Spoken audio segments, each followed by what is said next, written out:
Oh, I thought that was you who said that then. Recording and progress. Okay. You okay? Yeah, I'm good, thank you. Good, good. Right. So last week we put a poll out onto our What the Health group that was asking how people stay, or well, not how they stay motivated. It was what problems they face staying consistent and motivated with their health and fitness. So we're going to touch on that now with the top three answers that people gave us as to the three things that they found were the biggest issue in maintaining that consistency for health and fitness. Mm-hmm. So number one was finding time. So I think that is probably something that most people with the busy lifestyles that most people lead now, in fact the vast majority of people lead, that was number one. So that was our main one, was people find it hard to find the time to stay consistent in their health and fitness. So what would you say would be something that you would, a tip that you would give those people to help them find time for themselves in their fitness journey? So I would say, well, whether you're just starting out or like you're just trying to get back into it, I would say short workouts definitely. Doesn't have to be, hour-long grueling workouts. You can find a workout that's between 10 minutes long or 30 minutes long that you can do that's going to give you just as good workout. And that's not going to take a big chunk of your day. Yeah, absolutely. I totally agree with that. And also, I mean, oh, sorry, dog's just choking.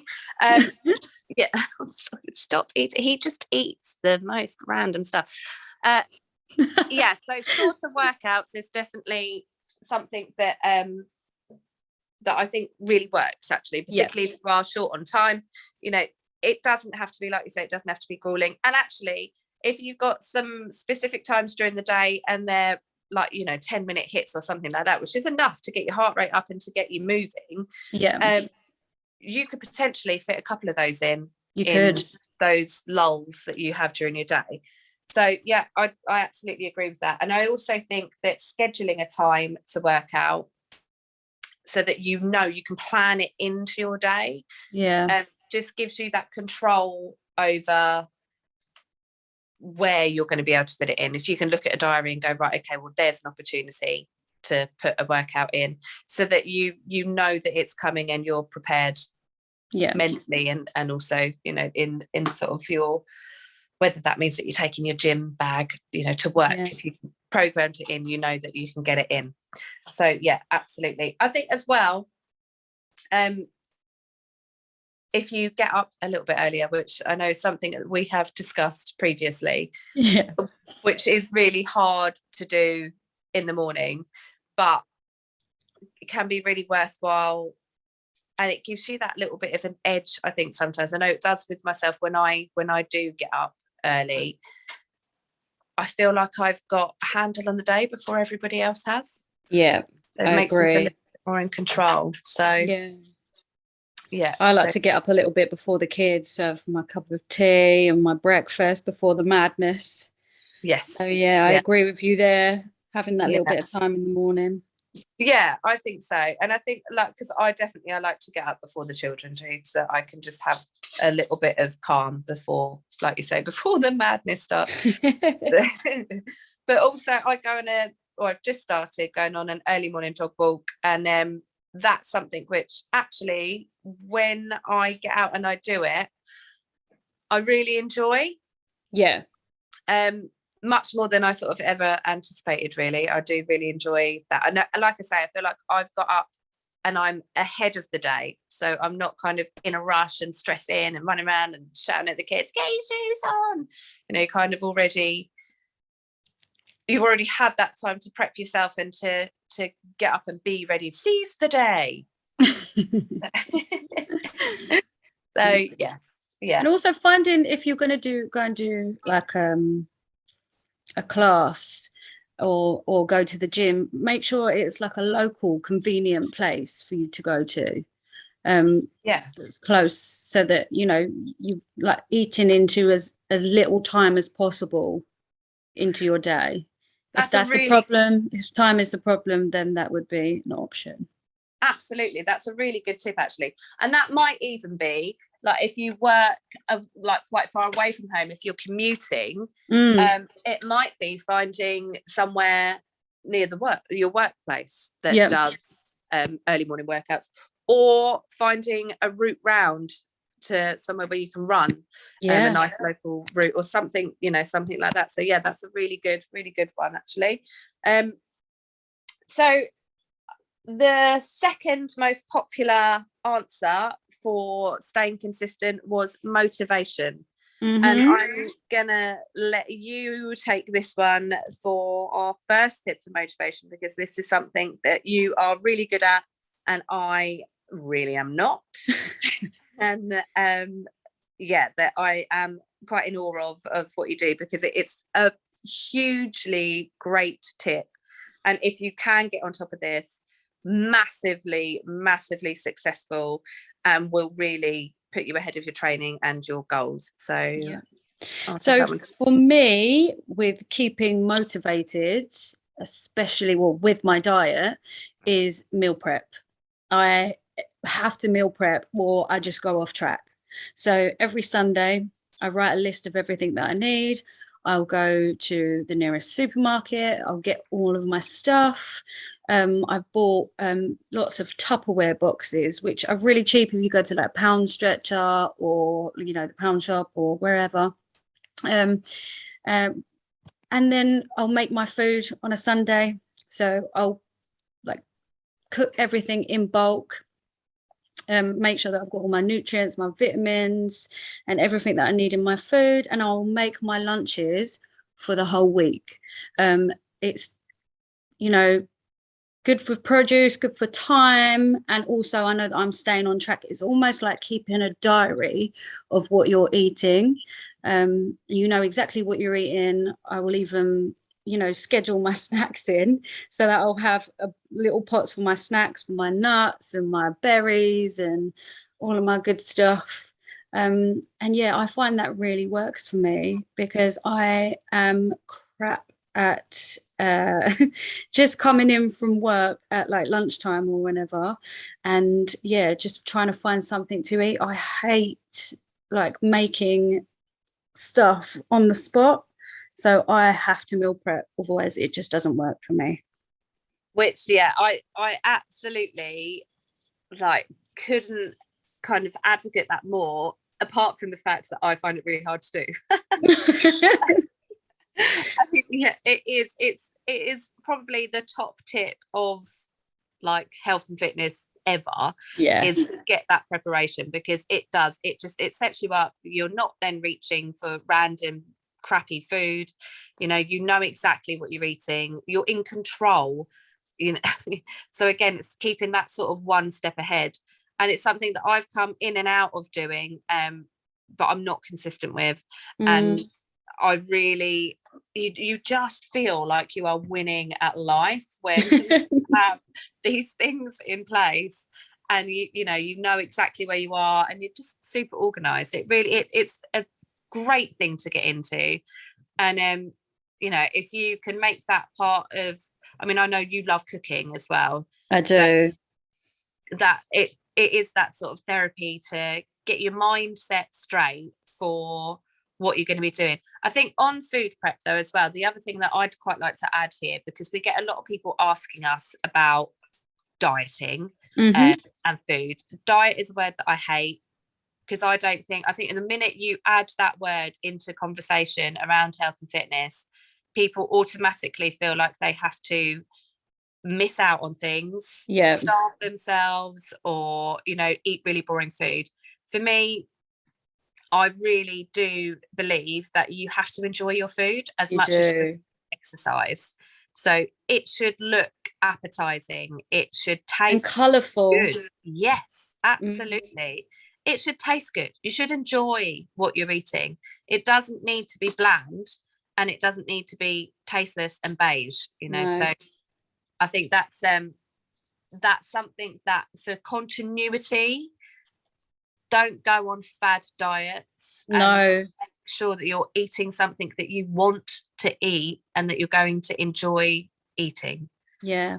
And don't, well, obviously each to their own, but I think that the shake diets, yeah, are not sustainable. Yeah, no, I'd agree with that. I think they can work if you're adding them in, Yeah. particularly if you're looking for weight gain or weight Yes. maintenance, then yes, they play a vital role.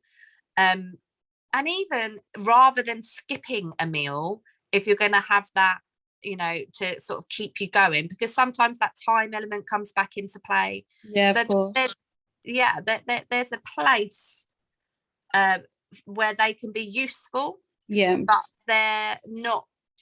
It's not sustainable to just live off of that type No. of nutrition or diet. So I hate that word, but yeah, it isn't sustainable. So eat food, eat Yeah. clean, And enjoy prep. food. Yeah, And prep. yeah. And beige food is a hell no. Beige food is a hell no. Oh God, all my children want to eat. It's so depressing. But yeah, What about you? What do you think for staying motivated? What would you say? so staying motivated for me with pretty much anything is enjoying what you're doing. Like if you hate a particular exercise, don't do it. If you hate spin, don't go to a spin class, because you're gonna absolutely hate every minute of it. And then it's that whole punishing yourself because you had a kebab at the weekend. That mentality is wrong, and I don't agree with it, and I don't think that's sustainable either. So I think it needs to be, you need to find something you enjoy doing. Now, that might not be coming to one of our classes, that might not be going to the gym, it might be walking the dog or going for a run, or yogaing, or whatever it might be. Do something that you enjoy, because ultimately, if you don't enjoy it, you're not going to want to continue it. So that consistency is already gone. Yeah. So for me, definitely doing something that you enjoy doing and not punishing yourself with exercise. Yeah, should be rewarding your body with exercise rather than punishing yourself with exercise. Yeah, absolutely. Being grateful about the way your body move. Yeah. I think that's something we forget actually very quickly, particularly sort of within the fitness industry. And I know that I'm considered a bit of a go hard or go home, but at the same time, that's just because that's what I enjoy. Yeah. That level of training is something that makes me feel pumped and energetic and overexcited and really hyper, and I love that. I love the buzz of it. But what I don't want to give off in that, I guess, or for other people to think, is that you have to be punishing yourself and really hurting for exercise to work. Yeah. Because actually all movement is good. All movement is good. Exactly that. So again, actually, that brings it quite nicely onto keeping varied with what you're doing. Yeah. So making sure you're changing it up. If you do one thing all the time and only one thing, it's going to get boring. So keep your exercise varied. And also your body will know what's happening if you're doing the same exercises all the time. So it gets used to those particular moves and patterns. So it needs to change to grow. So absolutely. So the plateau effect, and this is something we get asked a lot of as well. It'll be, I've done this particular class for weeks in and weeks out, I always do it Tuesday morning, that's my day where I do that, and why aren't I seeing changes? And you think, well, because you're doing the same thing at the same time, day in, day out, week in, week out. The body knows. You need to keep the body guessing. So again, that varied exercise is going to actually help you to achieve your goals quicker and not the plateau. So yeah, that's something that's definitely worth remembering for because I think if you lose motivation then if you're not seeing results as well. Yeah. So, that will help with consistency, because at the end of the day, we all want to see that our hard work is paying off. Yeah. And I think a lot of people would just give up as well if they're not seeing results in the first couple of weeks. People will go, oh, well, I'm not coming again. What's the point? But you're in it for the long run, and you will see results, but you do need to be consistent, and you do need to have the right mindset. Yeah, absolutely. And also, I think another good thing to remember is that you might not see it, but other people will. do. Yeah. So you won't see it for probably, I think they say it's 12 weeks, isn't it? It takes 4 weeks to make a habit. 6 weeks is it for other people to notice, and then 12 for you. It's something to do with your brain will not recognize there's actually a scientific study. I will find it, but not now. But yeah, there's a scientific study that says you can't actually see the changes that are going on in the mirror. Yeah. But other people can. Yeah. Yeah, absolutely. And I had this actually really good example. I won't name names, but I was training 2 girls with a completely different. They were gym buddies, so that's another one we can come back to, gym buddies. Yeah. But these 2 girls were doing opposites. So one wanted to gain and maintain weight because they lose weight very easily. The other wanted to lose a bit of weight and lean up. So I was working them in complete opposites, and they were doing their progress pictures, and neither one of them could see the changes that they made within themselves on their pictures. Yeah. But the other person, I got them to share, their pictures and whatnot, and show me. And one in particular, the one who was gaining, we could both see her progress. And in the end, I did like the circles I pointed it out on the picture and marked it.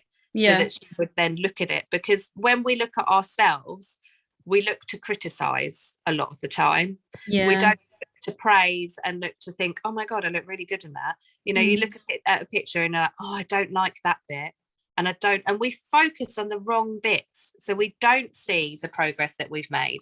So that's a good tip actually, that we haven't got down to staying motivated, is to take progress pictures. Yeah, that is definitely one that people, especially using the app, need to do. Yes, because it's a really important one to track your progress and see how well you're doing. Absolutely. And that in turn then keeps you motivated, because then you see where you've come from, how far you've come. Exactly. And then throw away the scales, because they are not very good. Yeah. And I completely agree with that. And in fact, that was something I was just about to say myself, because the same couple of people, I'd said to them, don't weigh yourself, measure by all means, measure, but don't weigh. And one of them came in, and I could tell that she wasn't in the best of places. And I was like, you're not yourself.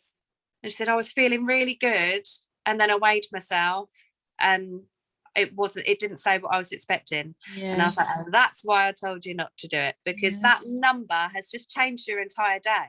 So you're feeling good, and then you've let a number change how you feel about yourself. But also think about the muscle. You're building muscle. Exactly. It's denser. Yeah. And as women, because this particular couple, there were 2 girls that I was training, and as women, we hold on to water at particular times of the month, and so there's lots of elements that are gonna make the scales go up and down.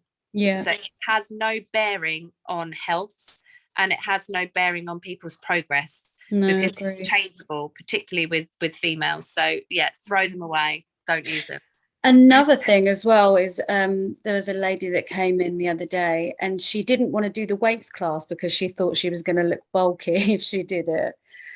And that's another misconception that people have, that if they lift weights, they're going to look like Arnie. If only it were that easy. Oh, I know.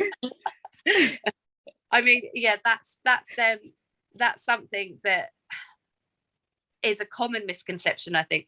I mean, unless you are eating a ridiculous amount of chicken, of pure chicken, just chicken, it's not in our DNA as women. And I mean, if it was that easy for guys, they would all be walking around looking like Arnie. Oh, I know. Yeah. Yeah, they really would. But it actually helps to burn more calories quicker Yeah. than cardio. Yeah. And I mean, also, you're static and you are just sweating. yeah, There's no other exercise. Well, there's other exercises that could do that, but just being static and lifting a weight, it's just one movement, really, isn't it? Down and up and down. down But and yeah. up and down. Oh, my terminology. And I think as well, just to add in there, which is something that I think, because I can imagine, without being disrespectful to this particular person, I don't know who it is, but I'm imagining probably of a certain age where, that look that isn't a desired look, no, that sort of being toned or looking athletic isn't desirable. But when we get to a certain age, and I've just had my birthday, so I'm heading up to perimenopausal age, so it is really important for women, certainly 40s and above, particularly, to be lifting weights, because bone density, when we get to menopausal age, your bone density decreases. And doing things like weightlifting is the only way to maintain the bone health. So, those resistance exercises. Women really should be lifting weight or using resistance bands, doing some form of resistance training. It's super, super important. Yeah. So, but coming back onto sort of the motivation side of it, gym buddies, I think, is another important one. Yeah, definitely. You mentioned another one earlier, which was, I think it was fitness. Yes. Yeah. So if you've got a room full of people, you're going to work harder. Yeah, absolutely, because you just buzz off of their energy. You do. And that was a really nice plug for our group. It's fun. It's so much fun. And there's such very different workout classes. Yeah, absolutely. And also the other one would be personal training as well. Another plug there. But yeah, somebody who's going to help support you and make you accountable and check up on you to make sure that you are going to your sessions. And also, this is probably a little bit of a controversial one, but I think when you are paying either out for a membership or you're paying for somebody to train you, that accountability and that commitment, that financial commitment, will motivate you to go to that session, because you don't want to lose money. Nobody wants to lose money. You don't want to be paying for nothing. So I think sometimes if you're that way inclined, that actually paying out is helpful. It's a good thing. Motivated. Oh, where have you gone? There you are. Agreed. Yes. Another thing which we've spoken about previously is having a good morning routine. Yes. So up early. Stretching of a morning is a brilliant way to start your day. It's rejuvenating. You can even do your little gratitudes as you're doing it, and it's also a good way. Yeah, it's just a good way to start your day. It really is. It is a good way to start your day. I can hear your dogs or dog. He's just sorry. I've just had to take him out quickly, and he's heard the other big dog next door, and he's now pretending to be a Doberman. So morning rituals is something that I really got into in the lockdowns and really found useful, and something that really helped me to just feel good. So another important one I feel for motivation is mindset. Getting yourself, and that goes hand in hand with the food prep and everything as well. It's getting into that mindset and being accountable and taking responsibility. I used to get up early, and I would do a guided meditation to help switch my brain off and to find my focus for the day. So a lot of the times I did like manifestation ones, and they're beautiful, just really nice ones to do, just 5 minutes. Then I'd sit down and I'd do my gratitude. So I'd do 3 things that I was grateful for. that morning. Every day I did this, and it really helps to change your mindset and to put you into a positive mindset of the day, and to feel lucky in your life, and to remind you actually how lucky we are, to just to be in your situation. No matter how bad things get, we're all pretty privileged in the way that we live, and the things that we have around us. If you're waking up and you're warm, your kids are safe, and you've had a good night's sleep, but you've got food in your fridge, then you're lucky.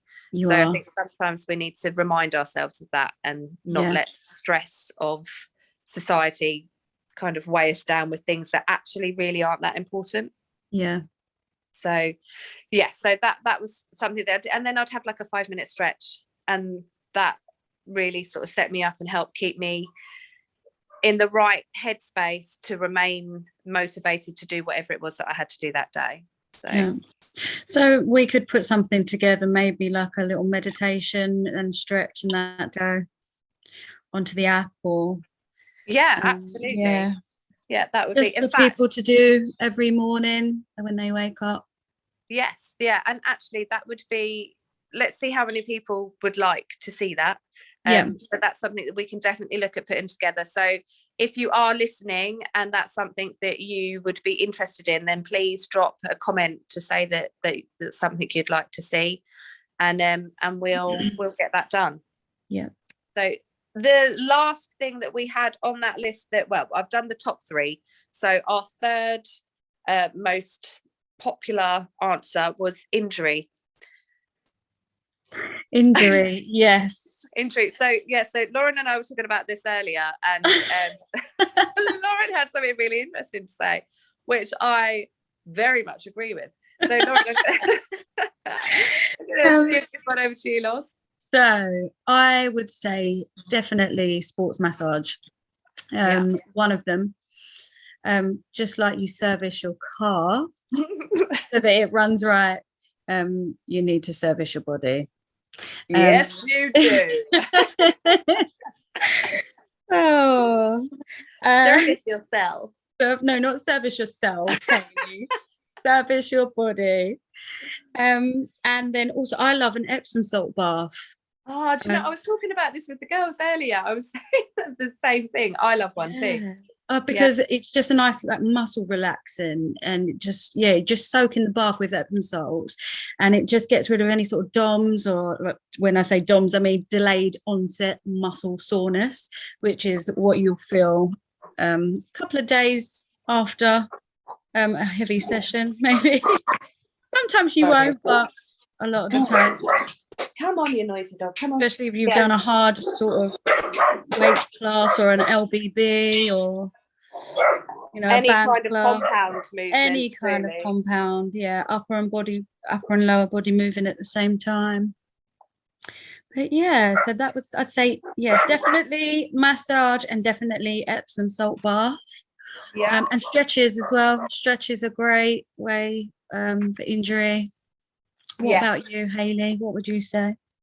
So for injury, I totally agree with what you're saying there. I also think don't be disheartened to take the lower options. We have a lot of people come in who have ongoing injury that we know of, and it's also very important to tell your trainer if you are injured, so that we can then adapt things for you, which some people don't like to tell us. No, they don't. Like, I'm fine. They hobble off. So make your trainer aware, so that you can make modifications and adaptations, because we want you to feel successful in your workout, and we also don't want you to injure yourself any further. So they are there in place for you to be able to keep moving. If you just go, no, I'm going to do the hard stuff just because, I think that's better, you're putting yourself at more risk of injury, and you're likely to lose form. And if you lose form, you might as well just not bother doing it at all, to be honest, because it's, if your form's not right, then you're not going to be working the muscle correctly, and then you're either going to end up injuring yourself, or you're just not going to progress. So yeah, so that's definitely something that is worth remembering. And keep moving. Shush, buddy. Keep moving. Whether it's a walk or like a swim. A swim, yeah, absolutely. Particularly when you're injured, that's a really good one actually, because it keeps you fully supported, and you're not stressing the body when you're recovering from injury. You need to be mindful about how you're moving and to be kind to yourself. Don't punish yourself. It comes back to that whole mentality of must go hard or go home, where actually you need to look after your body and listen to your body rather than just seeing exercise as a way of punishing it. And so take the low impact options, cycle, swim, or walking. And I love cycling actually. And even if you're getting out with your family and you're going on a little cycle round, and there's so many lovely routes around here as well. You've got Rye that you could go on bikes as well, Bedgebury, and Bedgebury Hire. And actually, Rye e-bikes, they do a tour round Rye. They're not the electric. Are they the electric bikes or? Yeah. That's not really exercise though, Hayley. Well, no, but you don't have to use the electric on there. I've done it a couple of times. It's a lot of fun. So you can use it to help you with the really hard bits, but you don't have to use it all the time. No. And it's a really nice way of getting around and seeing where we live actually, because there's some really pretty routes, and there were some places I'd never seen that it was just lovely. Really enjoyed it. And Rye Harbour was one of the places that we went round as well, which is, as you were saying, you can cycle there, and it is lovely. So so something, just varying it and doing something that you enjoy. Okay. Yeah. All right. So I think that touches base on all of it. So thanks for the chat, love, and I will see you on Wednesday. Thank you. See you then. All right, lovely.